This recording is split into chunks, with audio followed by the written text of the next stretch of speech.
patapos, pambili na. Konti na lang. Konti na lang. Tiga.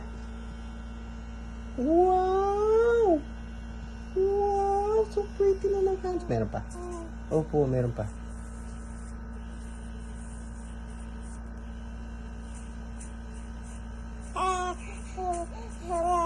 Ano po?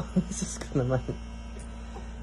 Kaya tanggal ko yung tulings kasi opo, pag nakalmot mo yung mukha mo, patay tayo. By tayo, I mean me.